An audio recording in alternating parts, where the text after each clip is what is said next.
Welcome back to Movie Recaps.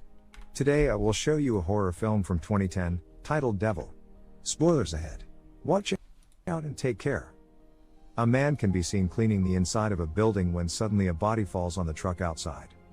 Two men are talking at a dinner. They have a conversation about alcoholism and the importance of forgiveness for people like the one in the suit who are recovering alcoholics. The same one says that forgiveness isn't easy after what happened to his family 5 years ago and wishes they could talk about normal stuff instead. There you go. Later, the same man is revealed to be a detective as he crosses a police line.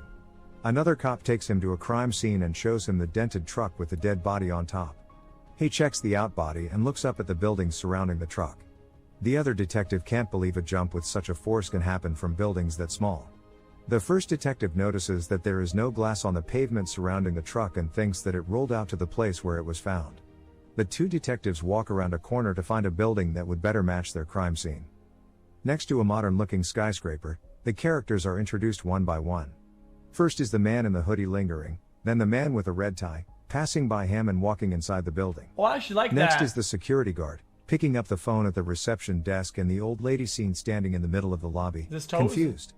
Then, there is the young woman entering the lobby, passing the security guard at the reception, getting stopped by him and going to the back of the line to sign the visitor's log. That's cool. The security guard tells the other man at the reception area that he has to take a package to the 39th floor and goes toward the elevators.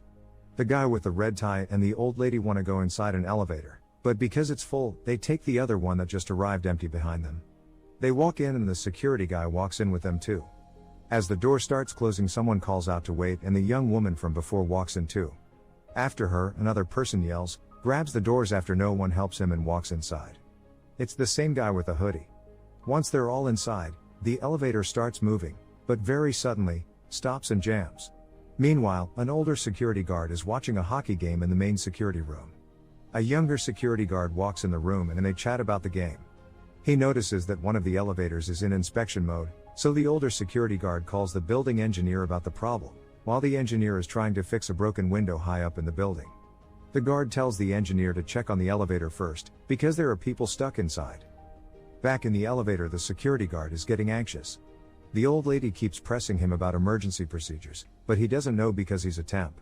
The guy in the red tie hits the emergency button and joins the old lady's questioning, by asking why he doesn't have a walkie-talkie.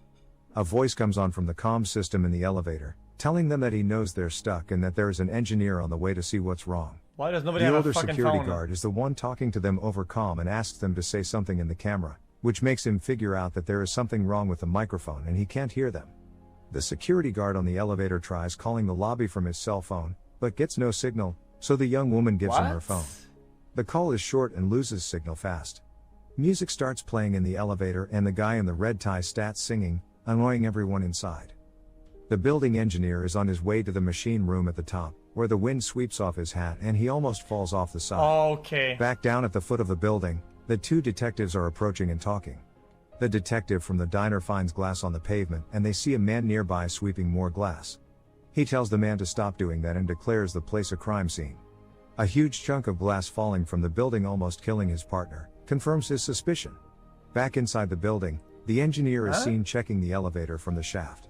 He calls the main security room to tell them that it looks fine, but that he will reset it. Back at the elevator, the older security guard tells the group over comm that the light will be out for about 20 seconds. The lights go out and when they come back on, the old lady screams at the security guard to get away from her, to which he apologizes, telling everyone that he's very claustrophobic. The third man pushes a panel from the top of the elevator and air starts coming inside. The security guard asks if they should try climbing up, but the other man says that it's dangerous going up the cable.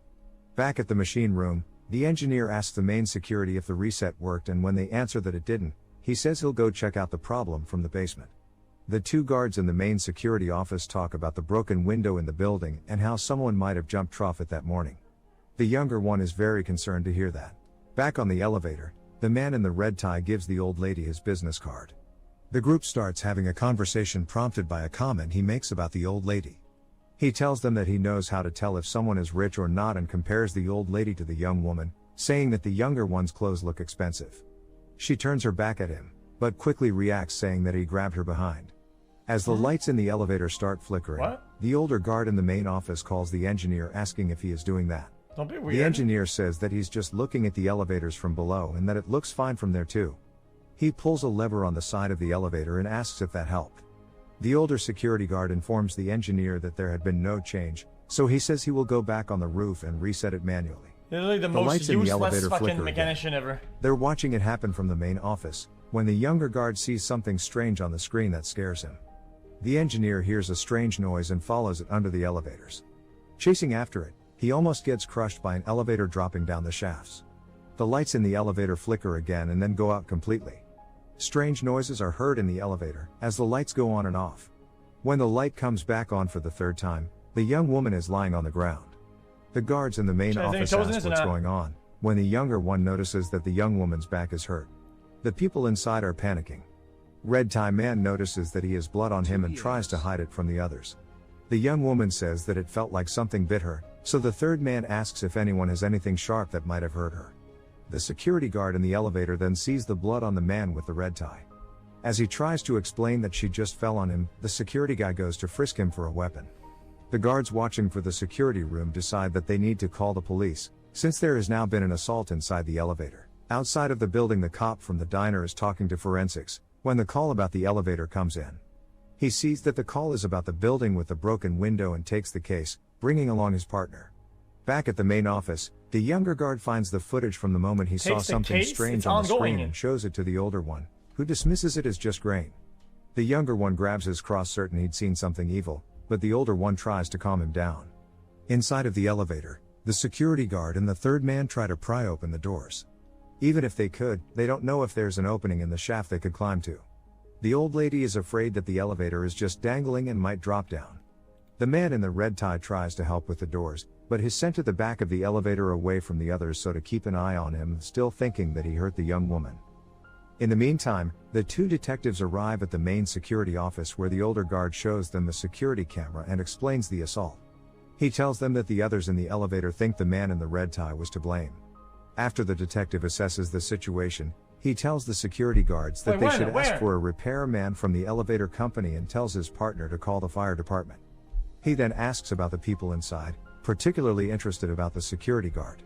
After finding out that he's a temp, he tells the guards in the main office to pull up his files. The younger guard tells him about what he saw in the footage, but the older guard brushes it off again. The detective dismisses it too and tells the people in the elevator to show their IDs to the camera, so he can see who they are. Unfortunately, the writing on the IDs is illegible, so the detectives and the older security guard go to the lobby to check the visitor's log and find out that way. Back at the main security office, the younger guard is keeping track on the security camera from the elevator, when the lights inside flicker again. Inside of the elevator, the young woman suddenly sees all of the people disappear and reappear as bloody dead bodies on the floor. A second later, it's as if that never happened and everyone is in their place. The lights go out completely again. The mirror in the elevator shatters and strange noises are heard in the dark again. When the light comes back on, the man with the red tie is revealed to be stabbed in the neck with a piece of glass from the mirror. Meanwhile, the younger guard calls the two detectives back. They see that the man is dead, so the detective calls for backup. When he starts reviewing the footage, the younger guard starts telling everyone a story. He says that situations like these always start with a suicide and people getting hurt when the devil is near. Sometimes he takes human form and torments people. The last thing he says is that one of those people in the elevator might be the devil. The detectives, uninterested in what the guard is saying, continue reviewing the footage and suspect the security guard in the elevator might be involved in the murder. The partner says that his files show him to be a violent criminal.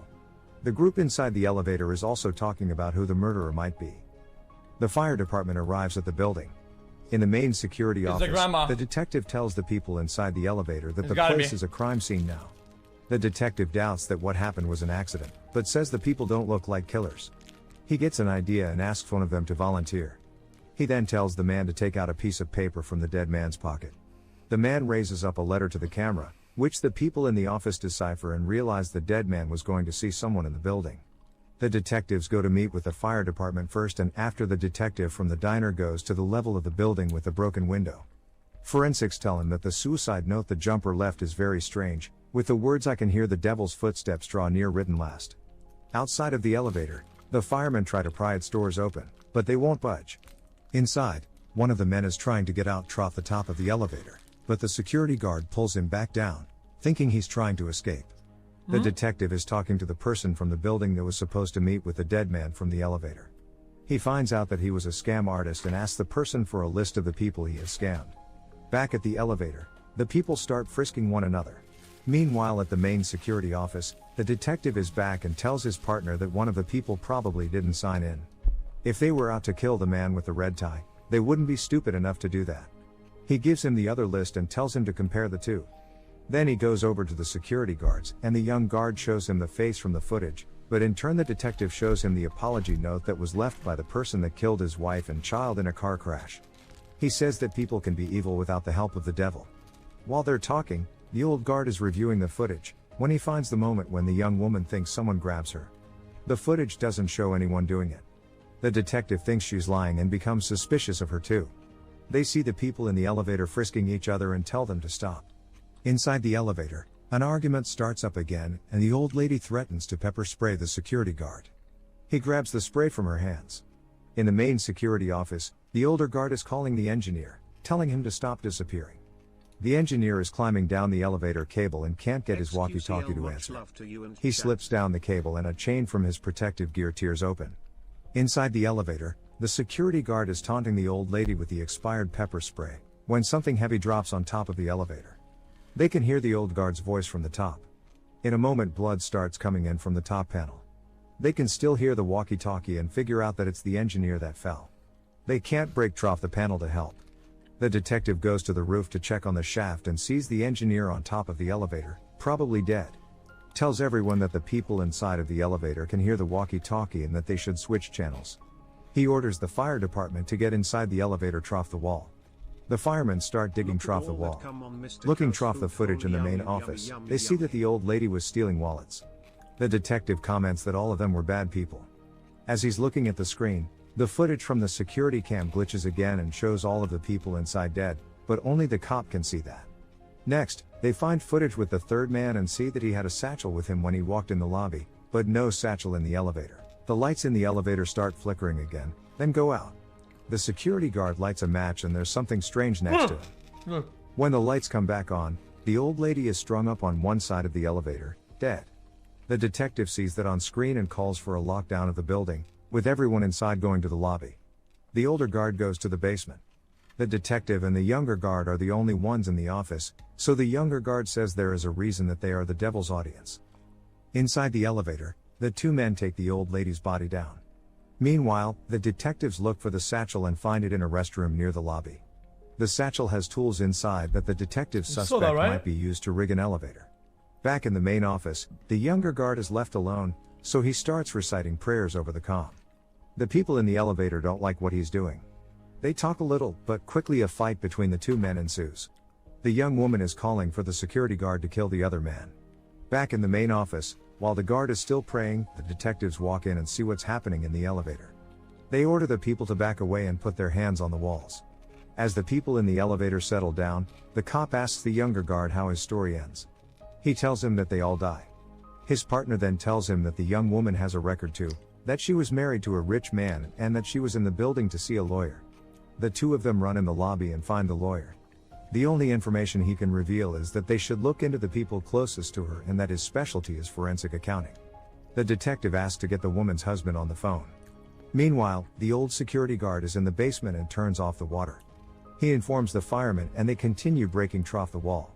While still in the basement, he finds a wire that is dipped in water and tries to get it out. Moments later in the lobby, the people that are gathered start screaming as he falls over. The detectives run to his aid, but he dies. Back inside the elevator, the three people remaining start arguing again. The two detectives come back at the office, saying that the younger woman's husband might have arranged all of it, since he owns the security company that works in the building. The cops think that the security guard inside the elevator is responsible and that the other two victims were just a decoy. Back in the elevator, the lights go out again.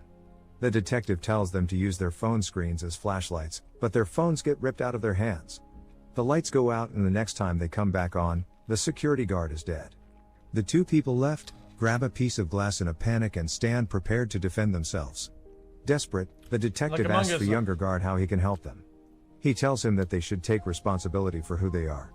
So, the detective shares a personal story with them about that and asks them to put the glass down. They do it, reluctantly. Suddenly, the lights go out again and they come back on. The young woman is lying on the ground with a piece of glass in her throat. As the man is seen trying to help her, the body of the old lady rises behind him, saying that it's his turn now. The man has a flashback of himself driving a car. He's reaching for a beer, when he crashes into another car. He gets out of his car and sees the other one in a ditch. A woman lies pinned by a car, and before she dies she points to her child lying in the grass in front of the car.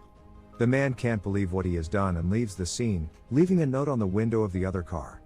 Back in the elevator, he keeps repeating that he's sorry and begs the old lady, the devil, to take him instead of the young woman. The devil refuses the bargain and hurls the elevator down the shaft. When it stops, the man finds the engineer's radio and starts talking. He tells the detective what he's done. The detective and the young guard are listening to him and realize what that means. Inside the elevator, the young woman finally dies in his arms and the devil is angry, saying that she really wanted him. The lights go out and come back on again as the firemen are opening the doors of the elevator. The man is the only one left alive, speared by the devil. The old lady had disappeared. Later, paramedics are taking out the bodies and the detective sees the man sitting in the lobby. He says he will take him in the station. Next, the two of them are seen in a car. The man is in the back seat. The detective tells him that it was his family that he killed that day, but that after all of this time he forgives him. Make sure to subscribe and turn on notifications so you can watch more videos like this. Thanks for watching. What the fuck? That was okay, I guess.